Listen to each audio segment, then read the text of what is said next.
There we go. Welcome to our weekly Wednesday webinar. We're just going to give it a few minutes for people to join. But while you're waiting, we encourage you to answer one of our questions. We'd love to learn more about those of you who are attending today. So feel free to put an answer to one of these questions down in the chat or in the Q&A and let us know. I was thinking about a reusable item that I can't live without, and it was so obvious that it escaped me last week, and that's my cotton tote bag. I carry my cotton tote bag everywhere I go. I would be lost without my reusable bag, that's for sure. What did Ailey say? I would love to see a giraffe in its natural habitat. That would be amazing. That would be incredible. What a trip that would be. Steve would love to see a snow leopard. Lovely, also very cool. Kevin says their favorite reusable item, or the item they can't be without, is a titanium spork. Uh, I think that's a spoon fork combination, if I'm I'm not mistaken. Um, Bethany says my favorite is tofu. What is your favorite plant-based meal? Tofu. Interesting. I haven't found a tofu dish I really love yet, but I don't turn down the offer to try. I'm still hopeful that I'll gain the taste for tofu. Ailey says, I can't live without my reusable water bottle. Simple but convenient and money saving. So true. So true. Okay, we'll just give it another little bit and then we'll get started. That's exciting. I guess if I was thinking of a wildlife species I'd like to see, um, I've always been fascinated by narwhals. They're the whales with the big like unicorn husk on their head. But I guess I'd have to go to the Arctic to see them, although I think they might be in the Hudson Bay region too, but that would be really an interesting trip. Okay, it's 2:03, so I think we can go ahead and get started with today's presentation.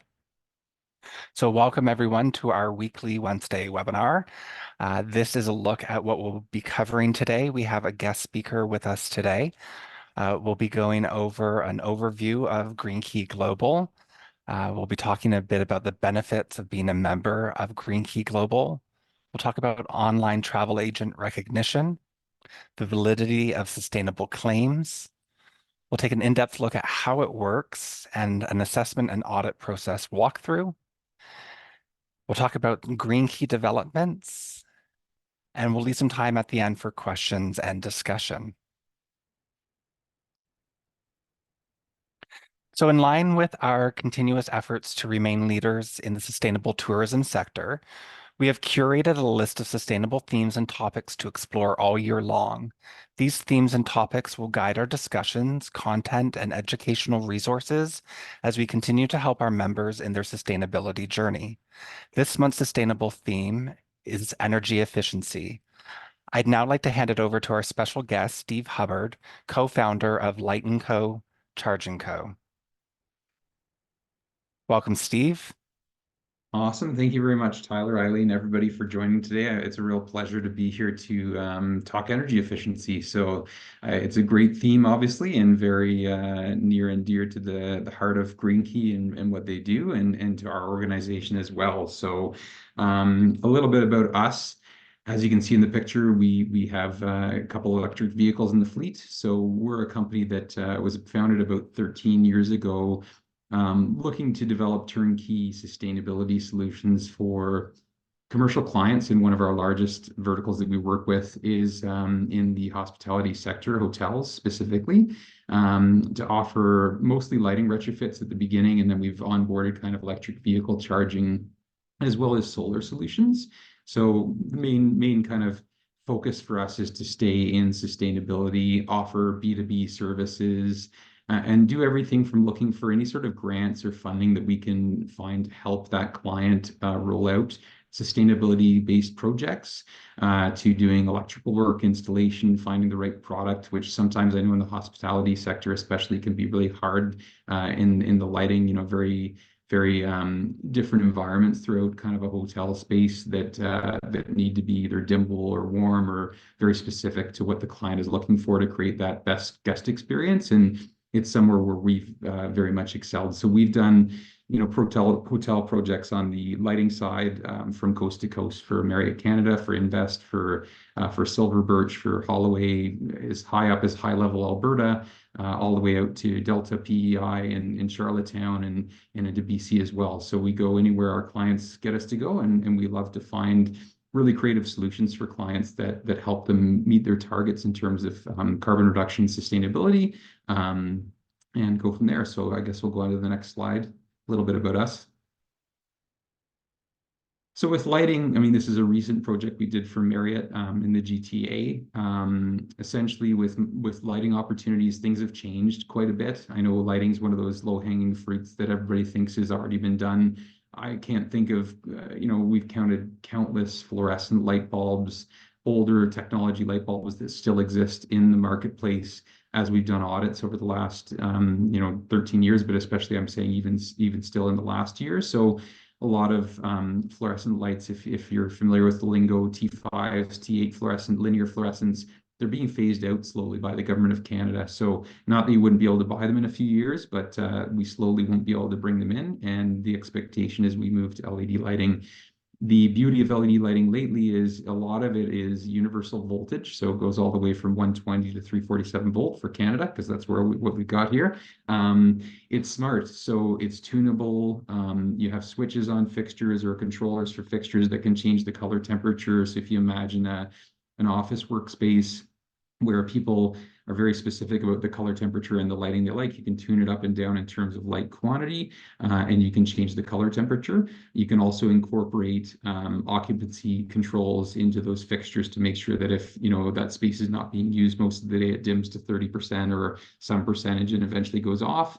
And I'm actually sitting underneath a fixture that does that in daylight harvesting as well. So if my office is really bright, the light will dim down and actually even turn off. So these are the sort of cases where we're finding now to kind of maximize lighting opportunities, to be a bit more efficient. So if you can imagine stairwells and buildings that we all should probably use a little bit more to get moving, are pretty much empty all day long. And if you can imagine all those fixtures dimming to 30%, 23 out of 24 hours would save a lot of energy for not only hotels, but any sort of commercial or other space. So in the Marriott case here, we worked with them last year to roll out a project involving, I believe it was a couple of thousand lights in total through garages, office spaces, back of house, which is often the area that's overlooked in hotel sector. We managed to procure them a 50% incentive through Ontario government programs, with a 60% energy savings and a 1-year payback. So it's really worth looking at lighting. I don't like to drive it home, but it is low-hanging fruit, and often it's stuff that's overlooked. So again, speaking to my staircase example, if you've got a garage that isn't used all day long, you can put in smart fixtures to dim, not turn off, because you don't want to have that guest experience where they come in and lights are off.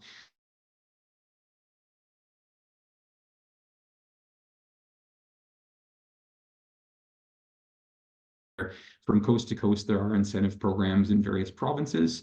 We're quite aware of them. Got a whole bunch of audits coming up in the East Coast in a few provinces to look at those programs and how we can get incentives. But really, at some point in time, you just kind of have to convert to LED, given that LED will be going away. So, or sorry, fluorescence will be going away. All right, next slide. So on electric vehicle charging, that's the second of three things that we really do right now, and it's kind of a hot topic at the moment. There are some great grants that are coming available directly from NRCan and the federal government through various delivery partners across the country.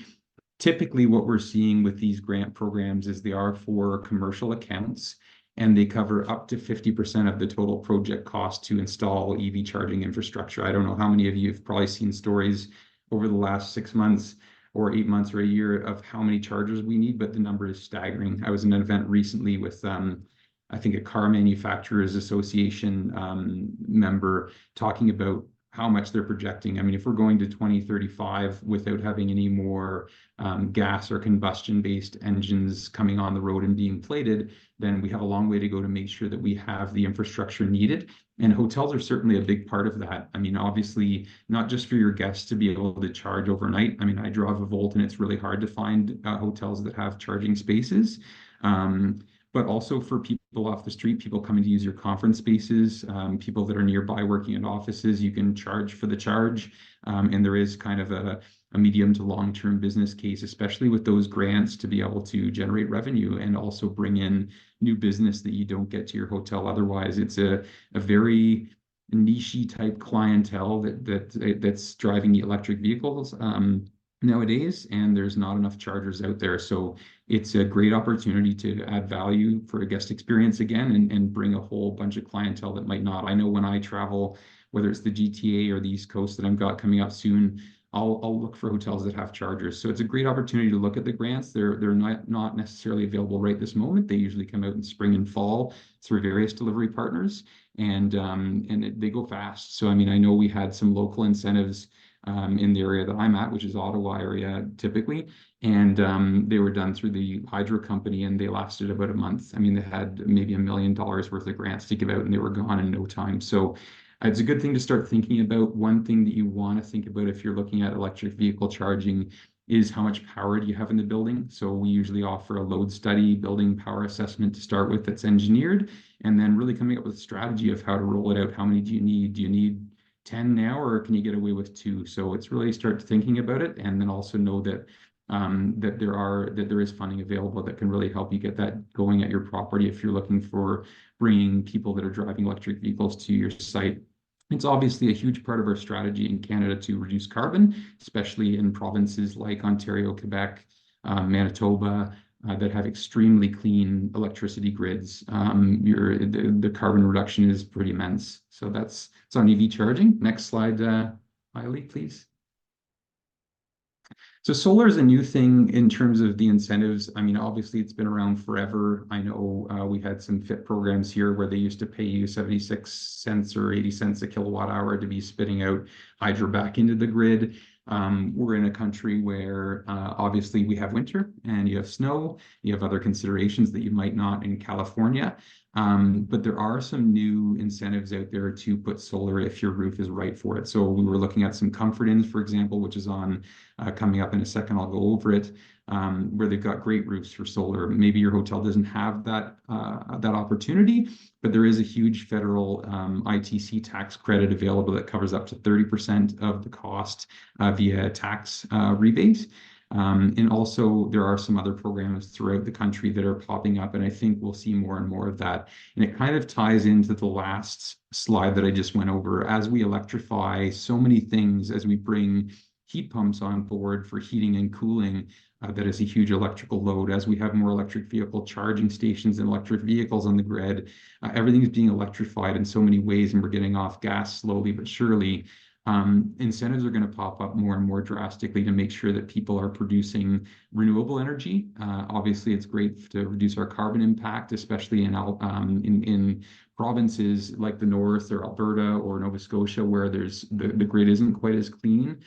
In Ottawa, there's a new incentive that just came out recently that is $860 a kilowatt. I mean, it basically covers over 50% of the cost of that commercial solar, depending on a lot of variables. And then you can stack the tax credit on top of that. So whereas solar paybacks might have been kind of in the 12-year period before, with some of these grants and tax credits coming up in tax benefits, you're looking at paybacks of 5 years, depending on the situation and how much you can produce in your space. So there's another one in PEI for $350 per kilowatt. Some of them are capped. Net metering, you can do it almost every province. So if you're not familiar with net metering, putting solar on the roof and then using what you use. And then if you're not using it at some point in time in the day, you're throwing it back out on the grid and they're paying you for that credit. So you basically get credits and debits and you balance out at the end of the day. I have solar on my roof.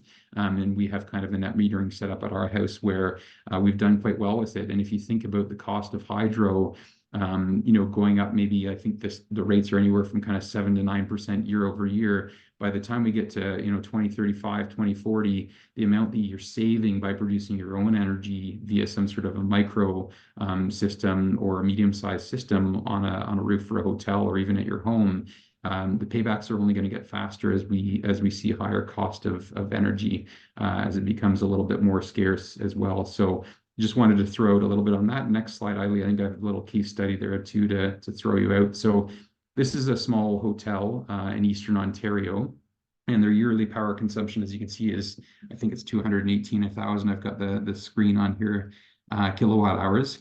And basically, by putting that solar system on the roof, they're able to cover, I think I don't want to give away the answer to my question, but over 50% of the cost would be covered through those local incentives and income tax or investment tax credits for clean energy. And I guess I just threw out kind of a question to the audience to finish off kind of what I wanted to talk about before opening up for question and answers.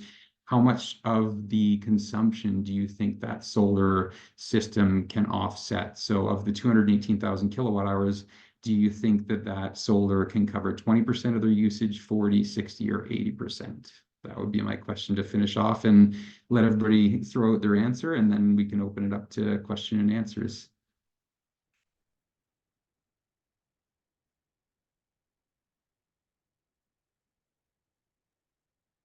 So it looks like we're getting a few answers in, Steve.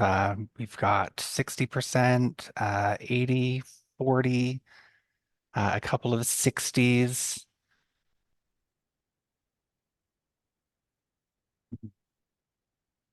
Shall we go ahead and reveal the answer? All right, yeah, I was going to say you tell me when to tell. 80%. So in this case, I mean, it's a smaller hotel, obviously, too, but 80% can be covered by solar. And obviously, as the technology gets more and more efficient and we're able to take these 500-watt panels and turn them into 1,000-watt panels, the ability to add more and more of that consumption and help our grids, we're all worried about not having power outages. This is a really great way for us to do it. So I see a lot more of these programs coming, and it's worth at least looking into your roofs. Is this a good roof for solar? Am I south facing? Do I get a lot of sun here? Those sort of questions are great to at least start considering. Steve, do you recall how many rooms this property had?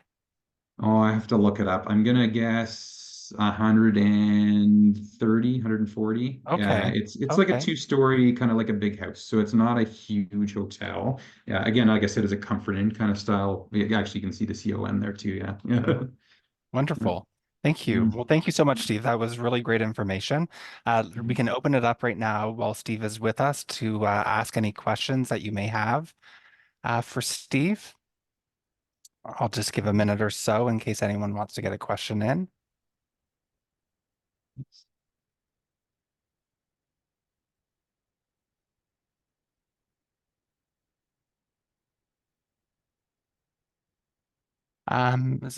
We're being asked, you might have answered or you might have said this already, but did the solar project include battery storage?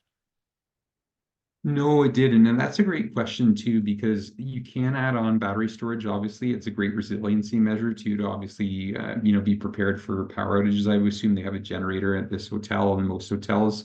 Um, this specific system or incentive for solar is also all behind the meter. So there's no net metering. They're not spitting out the energy back out to the grid. It's meant to do load displacement. But certainly that's a great question. And at these sort of level with these sort of size systems to be thinking about energy storage is a great question. So it didn't include it, but that's a great thought. Uh, Another question, Steve, do you see storage becoming more accessible on these smaller commercial projects in the future? Yeah, no, absolutely. I think so. And it depends on obviously where you are, but there are some incentives right now. I know through some of the different hydro utilities that are trying to test out the use of batteries. So I know, for example, there's large battery facilities going into for energy storage by utilities as well. So again, I think it's a great idea to have a clean kind of renewable source to power if there's power outages as we get into, climate change and different weather patterns. So I think the cost of battery storage obviously is going to go down, and there's so much going on in battery technology that's well above and beyond my knowledge. But I think that the efficiency of batteries is getting better and the cost is coming down. So we're going to hit that spot where, as we add more solar, for sure, putting in a Powerwall or from Tesla, or there's LG or Solar Edge and some other ones, have them be much more cost effective. And on these sort of size projects where you might be dealing with hundreds of thousands of dollars, it's probably worth looking at as well for that. It's at that point in time, it's not a huge extra commitment to put in some storage. Wonderful. Thank you so much, Steve. And thank you for your great questions. And I guess now we can move on to the rest of the presentation. Thank you once again, Steve. We really appreciate you being here with us today. Thank you, everybody. I'll stick around. Yeah. So let's talk a little bit about Green Key Global. So Green Key Global has been in the industry for 30 years. We were established in 1994 by the Hotel Association of Canada. We are the only certification created by hoteliers specifically for hoteliers.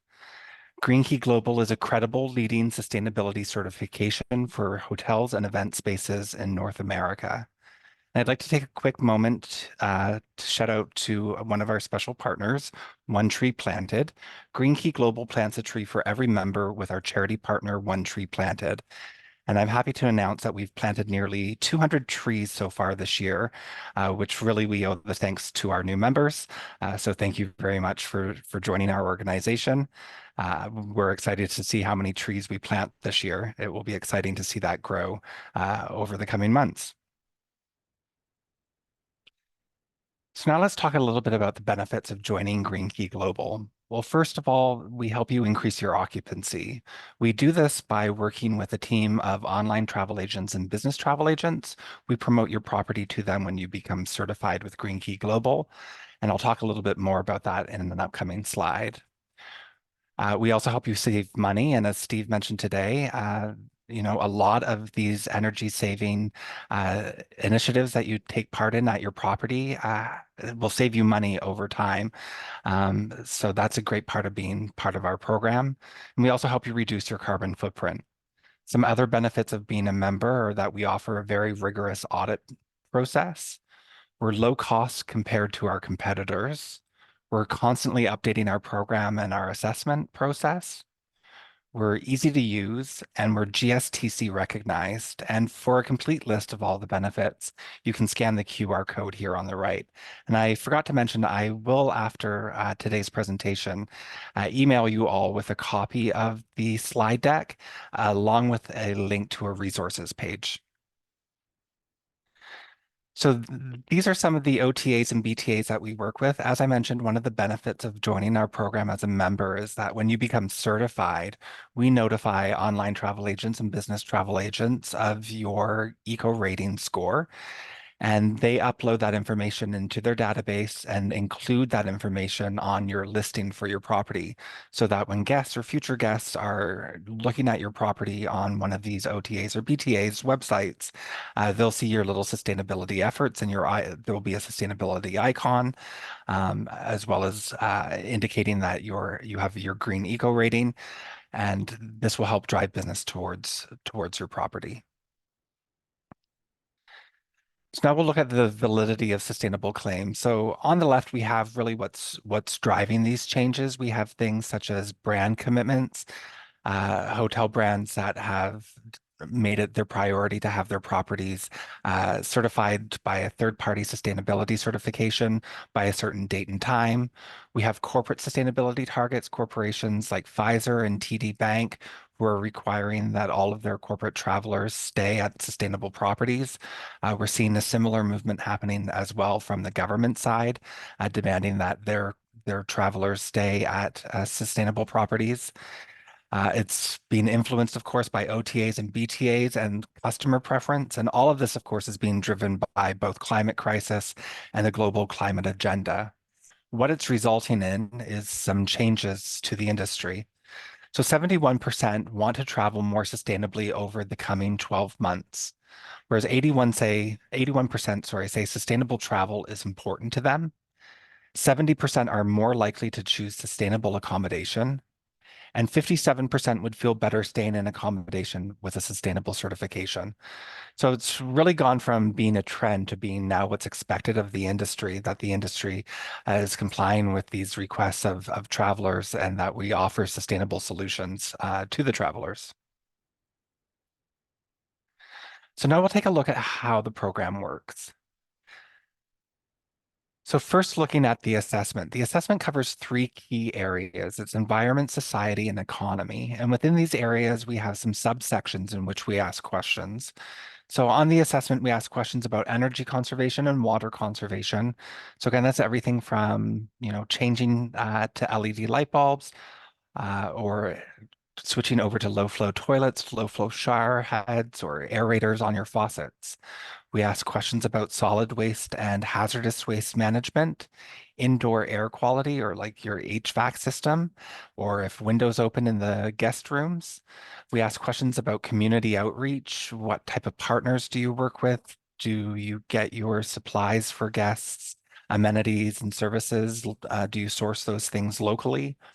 We ask questions about building infrastructure and land use, environmental management, and three new sections that we've added to the assessment are environmental social governance, corporate social responsibility, and regenerative tourism.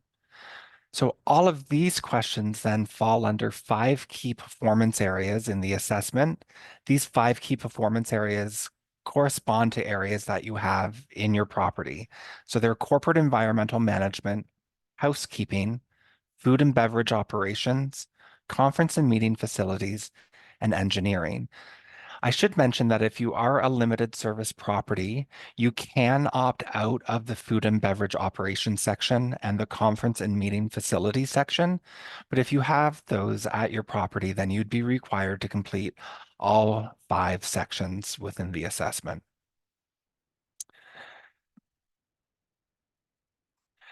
So based on the result of the Green Key Global Assessment, lodging facilities are awarded a rating from 1 to 5 keys, with 5 keys being the highest attainable rating. This rating system provides guests with a clear understanding of a facility's commitment to environmental responsibility. So just give you an example, a 1 Green Key property is a hotel that has taken the first steps to reduce environmental impacts by analyzing its operations and identifying opportunities for improvement. Where a 5 Key property is a hotel that exemplifies the highest standards of environmental and social responsibility throughout all areas of operation. Now, we celebrate all levels, all key levels, because they all represent a commitment to sustainability. In order to achieve a higher eco rating, a property needs to participate in more sustainability initiatives, practices, and answer the assessment questions positively with detailed information. So this is a look at the certification process overview. It starts when you register online, or if you've already registered online when you sign in to access your assessment, and you move on to taking the assessment. So you go through and answer all of the questions and upload necessary documentation to support your answers. Once you've completed your assessment, you can submit your assessment and receive your preliminary system evaluation. So this is your preliminary score between 1 and 5 green keys. You'll also receive a score improvement report. The score improvement report is a very valuable document. It's a PDF that shows you how close you are to obtaining the next highest level of key. And it lets you know which questions you could go in and which answers you could change to obtain a higher level, to obtain a higher score. So when you receive the score improvement report, you're actually able to go back into your assessment and change some of these answers to try to obtain a higher score. You resubmit your assessment, at which time it's time to move on to your audit. Uh, You'll have to select the type of audit that you'd like to receive for your property. We offer two types of audits. We have a virtual audit. The virtual audit comes with a cost of $500. It's conducted much the same way we're communicating today. It's over Teams or Zoom, where the auditor will be on one end and you'll be at the property. The auditor will have you guide them through the property to look at areas that correspond to questions that you answered on the assessment. The other type of audit that we offer is an in-person audit. It has a cost of $2,500. It has a larger cost because it includes the price of accommodation as well as travel. It also comes with a carbon footprint. So we're actually encouraging all of our members to go with the virtual assessment. And if you are a legacy member, if you're a member who is returning this year and you've been a member with us for many years, your virtual audit is actually no charge for you this year. So once you've selected the type of audit that you wish to have, you request your audit and your audit is scheduled within approximately 90 days. The audit is then conducted. Following the end of the audit, within about 10 business days, you'll receive your official eco rating certification. So now you're officially certified and you'll have your rating between 1 and 5 keys. And the final step is to market your efforts. So it's really important once you've gone through this entire process to let people know what you've achieved, to let people know the success you've had in making your property sustainable. So we help you market your efforts. I will send you today a link to resources where we have some toolkits to help you market your efforts and to let people know about your accomplishments. A quick thank you to our MSA partnerships. We have signed with many brands to bring their properties, the Green Key Global program. If you are part of one of our brand partnerships, you have access to exclusive benefits and unique internal green program alignment help within the assessment. And when Ailey's walking us through the assessment process, she'll point out where you would find this helpful information on the assessment. So now it's time for a process walkthrough looking at the assessment and the audit. So I'm going to hand it over to Ailey. Thank you, Tyler. All right. So the process essentially starts in the members area. So your first step is to log on to the members area from the Green Key Global website. The login area looks like this. If you've already been a member with us, I'm sure you're familiar with how this page looks. Once you log in, you get brought to our dashboard. In this dashboard, there's a whole bunch of great tools and resources. There's marketing tools, tools to improve your rating. You can also manage your membership from here, download your certificate.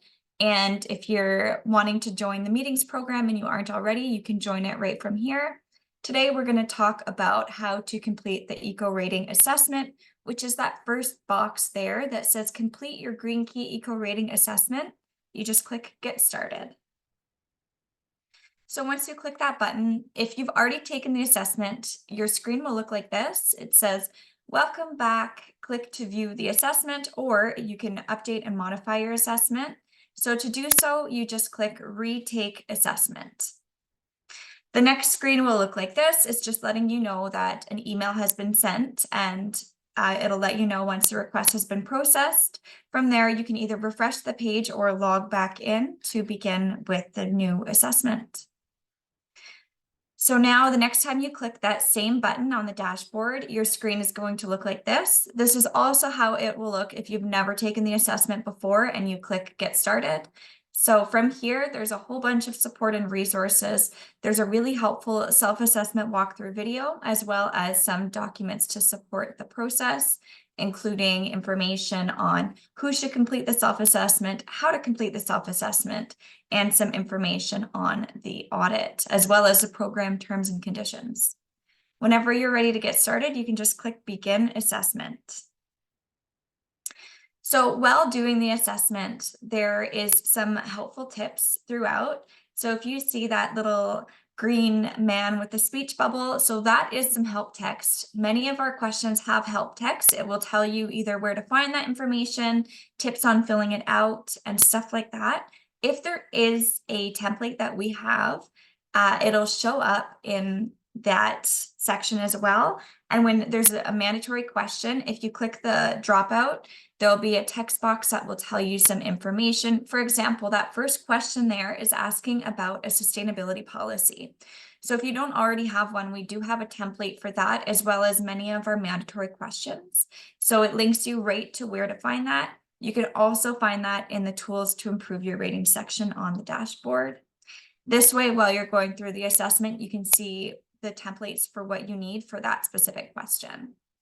As you're going through, you'll see 3 buttons at the bottom: Save Progress, Submit Assessment, and Print Section. Make sure you're clicking Save Progress along the way so that if you have to close your computer for anything, your progress will not be lost.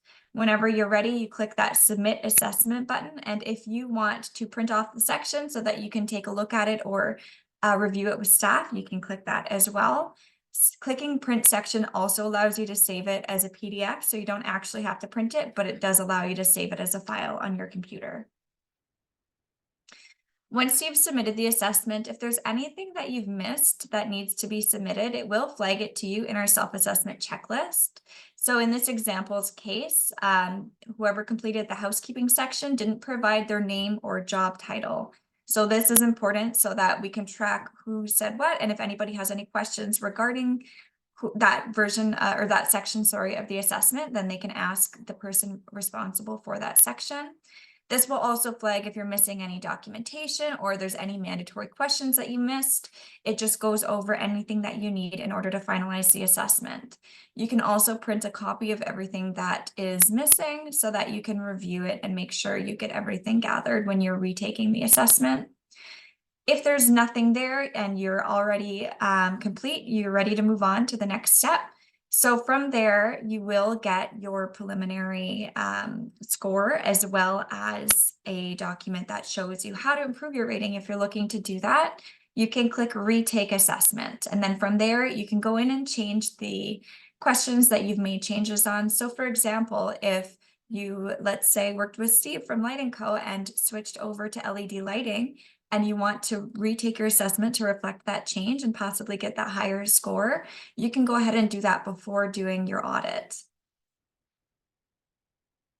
So from there, once you're happy with your assessment, then you can go ahead and book your audit. As Tyler mentioned, there's 2 versions of the audit. There's virtual or on-site. At Green Key Global, we highly recommend the virtual audit. It's more cost effective, but there's also no carbon footprint associated with it. So it's a much more eco-friendly option, and it's just as rigorous. So the virtual audit is done on the video conferencing platform of your choice. The auditor will be in touch with you to schedule a date and time that works for you. And from there, they'll review the documentation that you submitted during the assessment. Once you've paid for your audit, or if you're a legacy member, you've received your $0 invoice, your next step is to go back into that same area of the assessment and click Request Audit. This is very important to do so that the auditors know that you're ready for the audit, and they'll be in touch with you to schedule your appointment. Once you've gone through the audit and you've received your final certification, you'll then have access to your certificate. This gets updated every year on January 1st. You'll see that year's updated certificate. As long as you're an active member, you'll get your updated certificate every year. There's also all the tools that I mentioned, including marketing tools. We're launching soon a marketing toolkit that will have press release copy, social media copy, and website copy to help promote your sustainability certification. There's also ideas on how to talk about sustainability initiatives, such as a sustainability spotlight video, which you can coordinate with Tyler and myself. There's also in-room ad options so that you can talk to guests about what you're doing for sustainability. There's also tools to improve your rating, including departmental checklists that are day-to-day checklists for every area of your hotel, where you can see how you can be more sustainable. From here, you can also update your account. If there's a new contact, you can update it here. If you want to update your username and password, you can do so here as well. You can also redo your assessment at any time.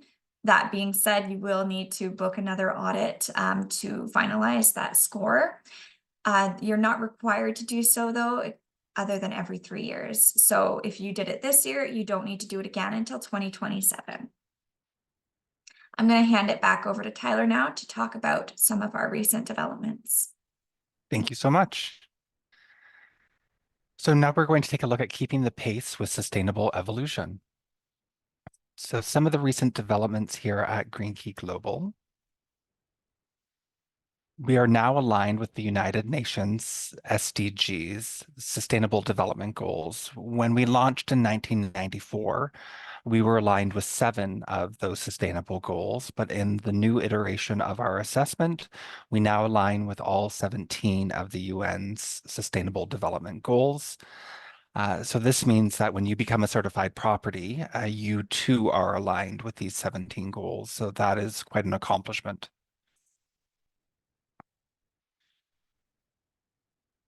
Some other recent developments are that we now offer a very rigorous online audit process. The audit must be completed before certification is granted.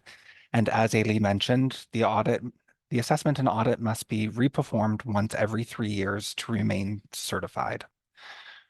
We've worked on our user experience, improvements to our user experience. The website and the members area is more interactive and more intuitive. As I've mentioned, we've upgraded the assessment and added new sections, including CSR and ESG, diversity and community.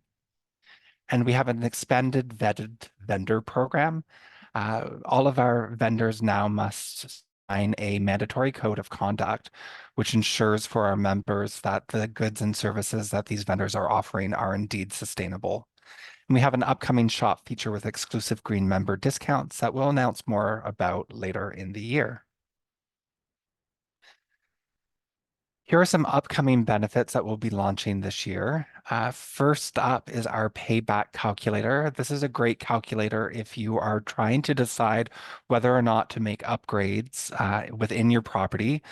So for example, the payback calculator would allow you to, let's say, take a look at low flow toilets to see if you were to purchase low flow toilets, what your return on investment would be and how much time it would take for that return on investment. So the payback calculator can help you make those decisions. We're working on enhancing our education and webinars, the weekly Wednesday webinars and the new format is definitely part of those changes, ensuring that we're bringing you the most relevant and detailed information we can about sustainability at the property level.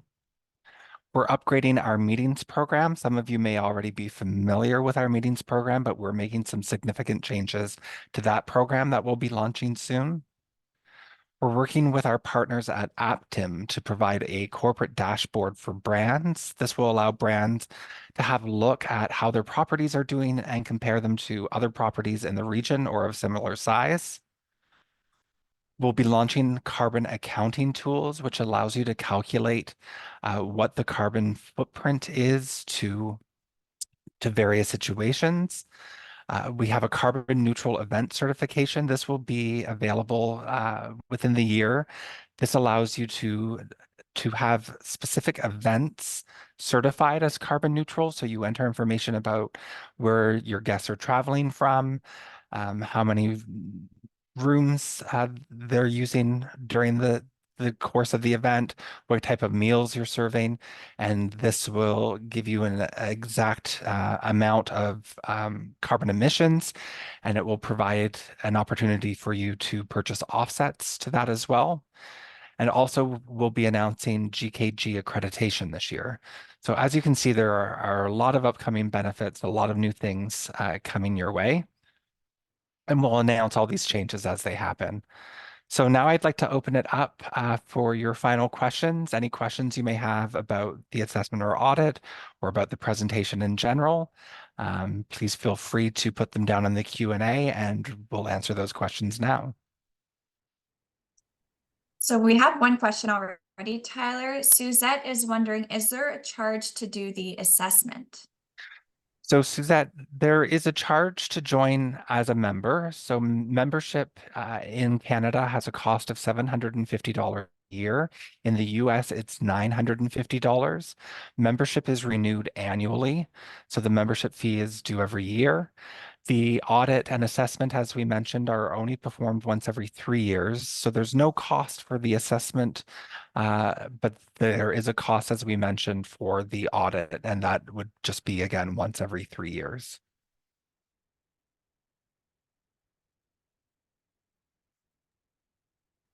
Feel free to also ask any questions for Steve from Lightenco-Chargenco. He's still in the call and can answer any questions about that as well.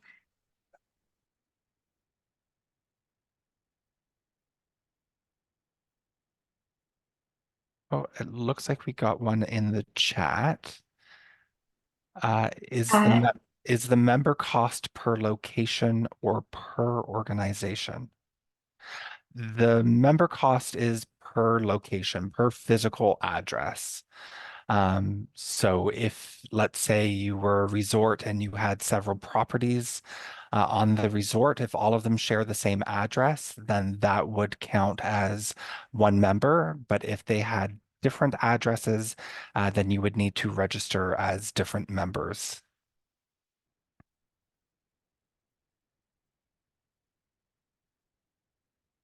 That's a great question.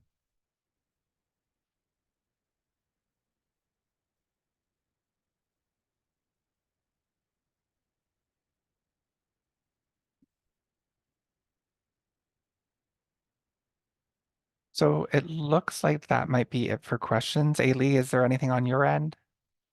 Oh, There's one more.